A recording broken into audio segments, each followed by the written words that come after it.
Hi everyone, I'm Rincey and this is Rincey Reads. So I thought I would talk a little bit about why I don't talk about books that I DNF on this channel. At least not very often. I sometimes mention it quickly in passing, but in general I don't talk about my DNFs. And this is definitely just like a personal preference sort of thing, but I thought I would mention it because I feel like other channels talk about the books that they DNF, and obviously they are allowed to. This again is not a judgment on other people, but I thought I would just explain a little bit about how I read books also and just how I pick books. And I feel like I should provide a little bit of background, especially because I feel like there are a lot of new people here and they might not necessarily know the way that I read. So I am generally like a mood reader. I don't make TBRs, but I do have like a general idea of the sorts of books that I want to try, or I might be like, oh, I really want to read this book sooner rather than later, that sort of thing. But I don't make TBRs because as soon as I make TBRs, it feels like work or it feels like homework, and then I don't read those books. Another thing that I do is I pick up and put down books all the time.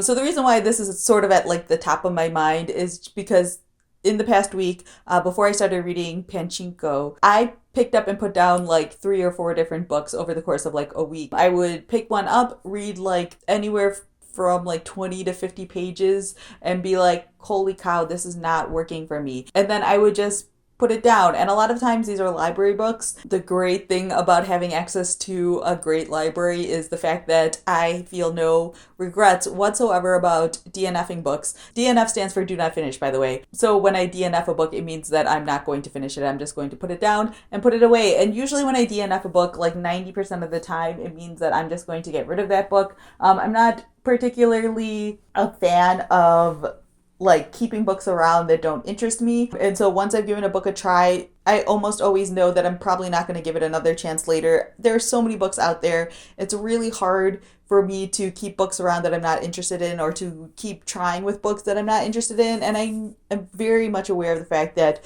when I'm in certain moods or certain situations, I crave certain books. So sometimes it's worth it to keep books around. But I've made sort of like the stack in my room, which is where all of my DNFs go. And then when the pile gets big enough, I take it to like a used bookstore to sell or get rid of. And so it takes a couple of months for that to happen. And so I do have time to think about whether or not I want to try those books again. But more often than not, I just get rid of those books. And so the reason why I don't talk about my DNF books on here is because one, it happens so often that it feels like a waste of time. Two is because the reasons why I DNF books aren't really like substantial. Like it's all very much feelings based, and it's very difficult to explain those feelings. Like it would always just come down to wasn't feeling it. And then I would want to like move on from the situation. I don't have like in-depth analysis into why I don't finish books. The only time I think about books in terms of providing an in-depth analysis is once I finish them, because I feel like it's hard to form opinions. It's hard for me to form opinions on a book unless I've completed it. Obviously, there are exceptions to this rule. Like I'll sometimes get to the halfway point in a book and I'll realize I'm not feeling it, and then DNF it, and then maybe I can have more of an opinion. But in general, I usually put down a book before I even get to the 100-page mark, and it feels like my own opinion on books at that point are just way too incomplete. Obviously, there are exceptions to that rule. One of the books that I tried to read this week was Memoirs of a Polar Bear, which is a translated book that I was really excited about because it was getting a lot of like rave reviews. It was on a lot of like best translated books of 2016 lists. And when I read it, I knew it wasn't going to work for me because it's a piece of like surrealist writing, and that just doesn't jive with me ever. So I knew right away that it wasn't going to work for me, so I just stopped reading it. But there are other ones where I was reading like City of Saints and Thieves, and it's not that it's a bad book, but it's like I've been reading way too much YA and way too much like plot-based stories, and I want more things that are character-based. So that might be a book that I pick up later on. But yeah, I feel like talking about DNFs is sort of a futile experience for me. I feel like I'm not providing you guys as watchers like very much value. More often than not, the books that I want to talk about are the books that I finish, because for me to get through a book, it has some value to it, or there's something in it that pulled me in. And two, I always am more excited to talk about books that I love than books that I hated. I know there are plenty of people out there that like to talk about books that they didn't enjoy, and that there's also great merit to that as well. But just personally, I feel like more and more the books that I want to spend time talking about and the books that I want to give my energy towards are for the books that I I'm really enjoying. And that's also why I DNF books too, is because there's very little time to read in general, and there's so many books that I want to read. When it comes down to it, I don't want to waste my time reading something that I'm not enjoying for the most part. That's also a reason why I don't really give books 1 stars, because if there's a 1-star book out there, I probably won't finish it anymore. If I